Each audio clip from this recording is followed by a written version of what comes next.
pagina della storia pressoché sconosciuta o comunque malnota, quella che ha coinvolto la Carnia negli anni 40 del secolo scorso e che l'Università degli Studi di Udine ha invece voluto raccontare attraverso un film, Carnia 1944, un'estate di libertà. Un film peraltro mostrato di recente anche al presidente Napolitano.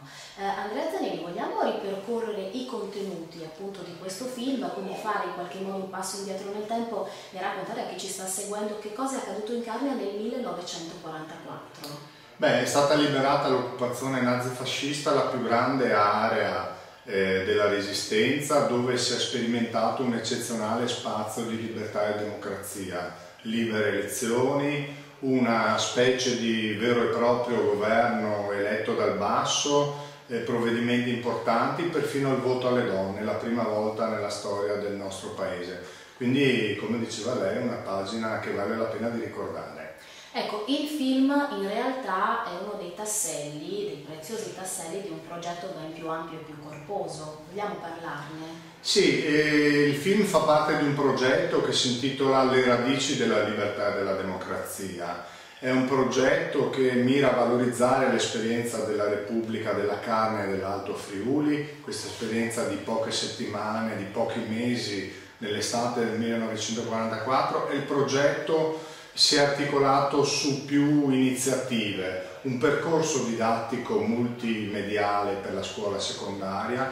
Questo film, che ha come obiettivo proprio quello di comunicare questa esperienza, per esempio ai più giovani, un convegno di studi storici a cui seguirà fra poco un libro, e un progetto di turismo storico ambientale, quindi un progetto, diciamo, di comunicazione molto ampio e anche però scientificamente approfondito. Ecco, parliamo di innovazione. In che cosa consiste appunto l'aspetto innovativo del lavoro che state portando avanti? Ma direi soprattutto sul piano della comunicazione e della divulgazione scientifica. Per esempio il percorso didattico multidisciplinare, multimediale, fatto assieme alla De Agostini Scuola, è un percorso didattico che i ragazzi della scuola secondaria possono fare materialmente da soli, collegandosi con il nostro sito.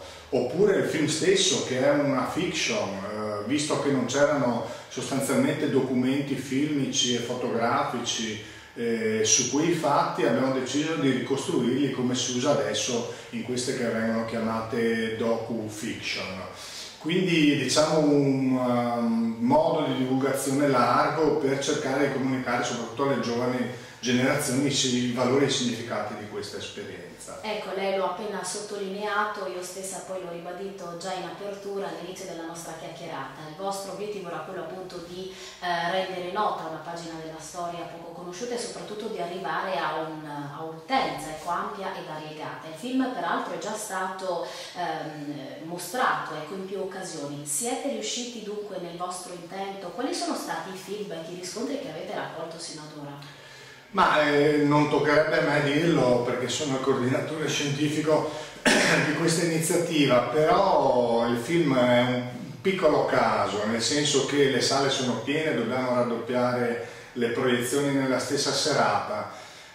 Forse è il momento che stiamo vivendo, un momento così per la nostra democrazia, un po' di confusione, di incertezza, e vale la pena di rivolgersi al passato, che poi non è un passato preistorico. Per i ragazzi di oggi, forse 70 anni fa, sembrano la preistoria, però è un passato vicino e sono in fin dei conti le basi della nostra democrazia.